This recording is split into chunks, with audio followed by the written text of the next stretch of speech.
प्यारे बच्चों, आपके अपने YouTube चैनल मनोहारी मैथ्स में हार्दिक स्वागत है। आइए कक्षा 10वीं गणित NCERT एक्सरसाइज 6.3 के अंतर्गत प्रश्न नंबर 3 है। चौथे प्रश्न को प्रीवियस वीडियो में बताया जा चुका है। दिया है कि ABCD एक समलंब है जिसमें AB समांतर DC, समलंब शब्द आ गया तो समलंब की परिभाषा जाननी चाहिए। ध्यान दीजिए, समलंब दो तरीके से बनता है। एक इस तरीके का भी चित्र बन जाता है और एक इस तरीके का भी चित्र बन जाता है। विशेषता क्या है, इसकी परिभाषा क्या है, ये देखिए। ऐसा चतुर्भुज जिसके सम्मुख भुजाओं का एक युग्म परस्पर समांतर हो, बराबर न हो, समांतर हो। चतुर्भुज में सम्मुख भुजाओं के दो जोड़े होते हैं, इसका सम्मुख भुजा ये है, इसका सम्मुख भुजा ये है। तो दोनों युग्मों में से एक युग्म परस्पर समांतर हो, बराबर न हो, परस्पर समांतर हो, तो वो चतुर्भुज समलंब या ट्रपेजियम कहलाता है। अब चित्र ऐसा भी बन सकता है, चित्र ऐसा भी बन सकता है। शेष भुजाएं जो है असमांतर, देखिए ये भी असमांतर हैं, ये भी भुजाएं असमांतर हैं, ये समलंब है। समलंब का क्षेत्रफल का सूत्र भी याद कर लीजिए, 1/2 गुणे समांतर भुजाओं का योग गुणे ऊंचाई। अगर मान लीजिए कि यहाँ ये है, ये B है और यह ऊंचाई H है, तो इसका क्षेत्रफल का सूत्र हो जाता है 1/2 गुणे समांतर भुजाओं का योग गुणे ऊंचाई।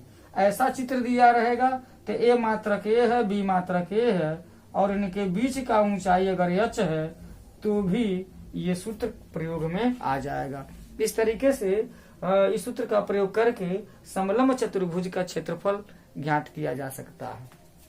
तो इस प्रश्न में हमको क्षेत्रफल नहीं ज्ञात करना है, हमको क्या ज्ञात करना है कि समलंब चतुर्भुज ABCD जिसमें AB समांतर DC है और उसके जो विकर्ण हैं वो बिंदुओं पर प्रतिच्छेद कर रहे हैं। उनके जो डायगोनल हैं बिंदुओं पर इंटरसेक्ट हो रहे हैं। तो हमको सिद्ध करना है OA/OC, OA/OC बराबर OB/OD हमको सिद्ध करना है। और वो भी सिद्ध करना है किस नियम का प्रयोग करके। समरूपता की जो कसौटियां हैं, दो त्रिभुजों को समरूप करने के जो नियम हैं, उन नियमों का प्रयोग करके हमको यहाँ ये सिद्ध करना है OA/OC बराबर OB/OD। तो आइए उपपत्ति में लिखते हैं। सबसे पहले तो ये देखा जाए कितनी कसौटियां हैं, पता है A या केवल A, यस A या यस। ये 3 कसौटी, दोनों तो एक ही हैं, इसको हम 3 कसौटी मान सकते हैं। तो देखा जाए यहाँ सबसे पहले देख सकते हैं कि AB समांतर जब DC है, AB समांतर जब DC है तो क्या हो जाएगा हमारा। जब AB समांतर DC हो जाएगा तो यह जो कोण 1 है इस कोण 2 के बराबर हो जाएगा, क्योंकि वो एकांतर कोण बन रहे हैं।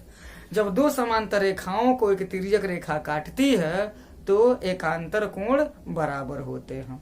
एकांतर कोण बराबर होते हैं, संगत कोण बराबर होते हैं, क्रमागत अंतर कोणों का योगफल 180 अंश होता है।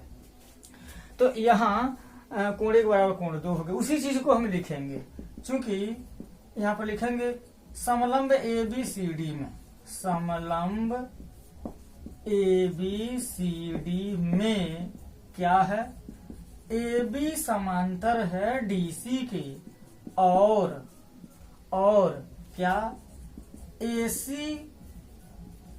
तिर्यक रेखा उन्हें काटती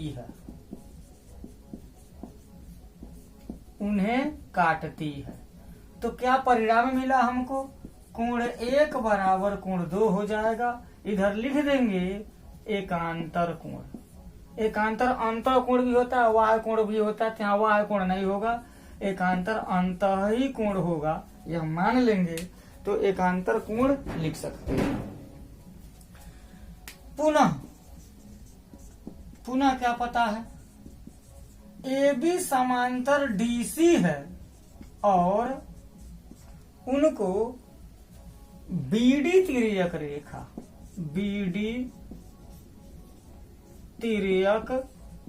रेखा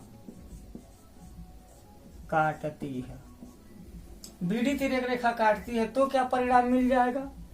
ए बी समांतर डीसी और बीडी तिर्यक रेखा है, तो यह जो कोण 3 होगा ये कोण 4 के बराबर हो जाएगा। इसलिए कोण 3 बराबर हो गया कोण 4 के। इसको हम 1 मान सकते हैं, इसको 2 मान सकते हैं। तो समरूपता के लिए 2 कोण ही काफी हैं, 2 कोण बराबर काफी हैं। अब चाहें तो लिख भी सकते हैं कोण O बराबर, ऐसे लिख दीजिए। अब यहाँ पर मटेरियल हो गया, अब लिखेंगे त्रिभुज AOB और त्रिभुज COD में क्या है? कोण 1 बराबर है कोण 2, कोण 3 बराबर है कोण, या ऐसे लिख दीजिए कोण O बराबर है कोण O, कहां से? शीर्षाभिमुख कोण है, लिख सकते हैं। दिखाई दे रहा है तो लिख दिया जाए, क्योंकि जांच तो करना नहीं है हमको, इसलिए मुख्य नियम ही लगा दे। लग तो सकता है ए भी, लेकिन हम कोण O को जब हम दर्शा देंगे तो ए समरूपता नियम हो जाएगा। और लिख सकते हैं कोण 3 बराबर कोण 4। ये कहां से? 1 से, यह कहां से? 2 से, तो क्या हो जाएगा? इसलिए त्रिभुज AOB, नाम रखिएगा, कोण 1 का नाम क्या है? A है, O तो O है ही। कोण 3 का नाम क्या है? कोण 3 का नाम B है, तो AOB समरूप हो गया त्रिभुज कोण 2, कोण 2 का नाम क्या है? C है, O तो है ही। कोण 4 का नाम क्या है? D है। ये त्रिभुज AOB समरूप हो गया त्रिभुज COD के। अब जब त्रिभुज समरूप हो गया तो हमको क्या मिलेगा? यहाँ पर लिख देते हैं, यहाँ लिखेंगे चूंकि त्रिभुज AOB समरूप है त्रिभुज COD के, यहाँ लिखा है, इसलिए क्या हो जाएगा? ध्यान दीजिएगा, इसलिए जब त्रिभुज समरूप होते हैं तो उनके संगत भुजाओं का अनुपात बराबर होता है। और यहाँ पर देखिए जो लाना है हमको, संगत भुजाओं का अनुपात ही लाना है। OA बटे OC बराबर OB बटे OD।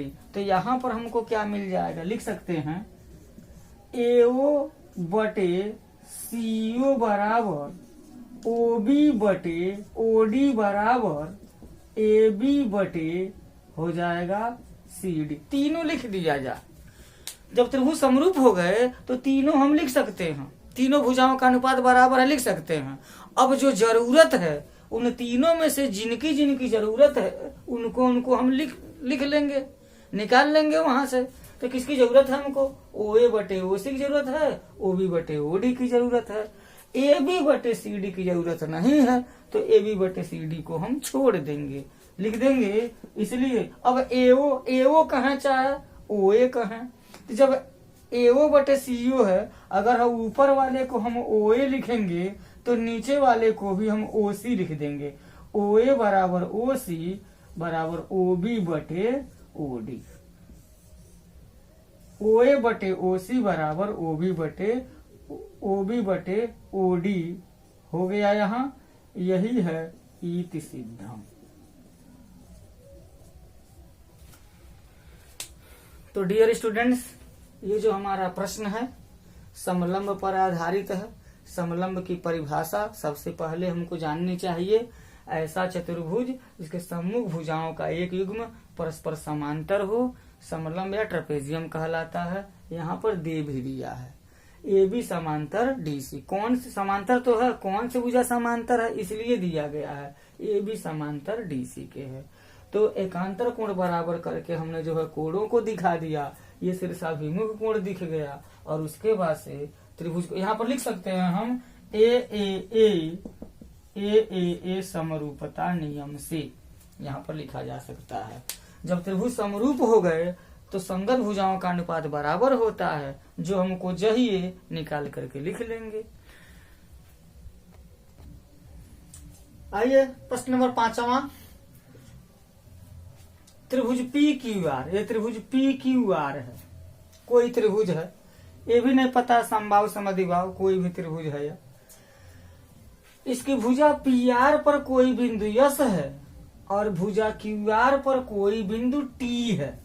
वैसा रैंडम में ले लिया गया है और इस प्रकार लिया गया है कि जो कोण पी है वह कोण आर टी यस के बराबर है, आर टी यस के, अर्थात यह जो कोण 1 है इस कोण 2 के बराबर है।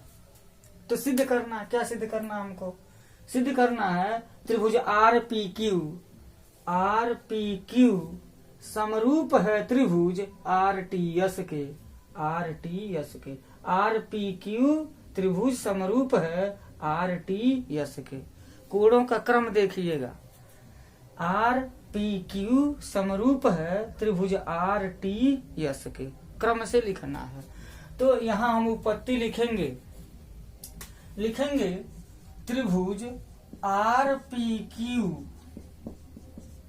और त्रिभुज आर टी यस में क्या हो जाएगा, ध्यान दीजिए। ये जो कोण आर है त्रिभुज आर पी क्यू का भी है और त्रिभुज आर टी यस का भी है, उभयनिष्ठ है। तो सबसे पहले वही लिख लेते हैं, लिखेंगे कोण आर बराबर कोण आर क्या है, उभयनिष्ठ। अब देखिए जो त्रिभुज आर पी क्यू का जो कोण 2 है वो बराबर त्रिभुज आर टी यस के कोण 1 के बराबर है ये कहां से दिया है। अब देखिए त्रिभुज के समरूपता का जो नियम है वो 2 पर ही है, 2 पर है। तो हम तीसरा वाला भी निकाल सकते हैं। तीसरा निकालेंगे जब त्रिभुज के 2 कोण बराबर हो गए, इस त्रिभुज के 1 कोण बराबर हो गया, इसके बराबर हो गया, यह उभयनिष्ठ है। 2 कोण जब बराबर हो गए तो तीसरा कोण अपने आप बराबर हो जाएगा कोण आर यस टी समरूप हो जाएगा त्रिभुज आर क्यू पी के। ये क्यों? क्योंकि त्रिभुज के तीनों अंत कोणों का योगफल 180 अंश ही होता है, यह लिख सकते हैं हम। त्रिभुज के तीनों अंतः कोणों का योग 180 अंश ही होता है, ऐसा लिख सकते हैं। क्योंकि त्रिभुज के 2 कोणों को जोड़ के 180 में से घटाएंगे तीसरा मिलेगा। अब इसलिए त्रिभुज आर नाम रख देंगे, आर है तो आर रखेंगे, 2 है तो पी रखेंगे, और कोण आर यस टी है। आर पी क्यू की बात किए थे ना, ऐसा है। इसमें हम लिखेंगे आर क्यू पी लिखेंगे, आर क्यू पी, क्योंकि बड़ा वाला कोण हम लेफ्ट में लिख रहे हैं और छोटा वाला कोण की जो छोटे वाले त्रिभुज की जो कोण है उनको राइट में लिख रहे हैं। इसलिए आर क्यू पी बराबर आर एस टी लिखेंगे, आर एस टी। तो त्रिभुज आर पी क्यू समरूप हो गया, ये बराबर है त्रिभुज आर पी क्यू समरूप हो गया त्रिभुज आर एस टी के। किस नियम से हो गया? नियम लिख सकते हैं ए से इति सिद्धम, बस यही करना था।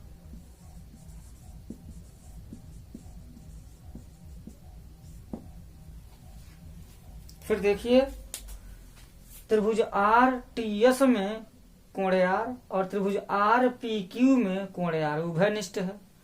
कोण 1 बराबर कोण 2 है, तो तीसरा कोण अपने आप बराबर हो जाएगा। तीसरा कोण अपने आप बराबर हो जाएगा तो त्रिभुज समरूप हो जाएगा। किस नियम से? ए समरूपता नियम से। तो प्यारे बच्चों, इस वीडियो में इतना ही। नेक्स्ट वीडियो में और भी प्रश्नों को लेकर के हाजिर होंगे। तब तक इन प्रश्नों को, इस उपपत्ति को देखिए और इसके आधार पर और भी प्रश्नों को हल करने की कोशिश कीजिए। बहुत बहुत धन्यवाद। जय हिंद।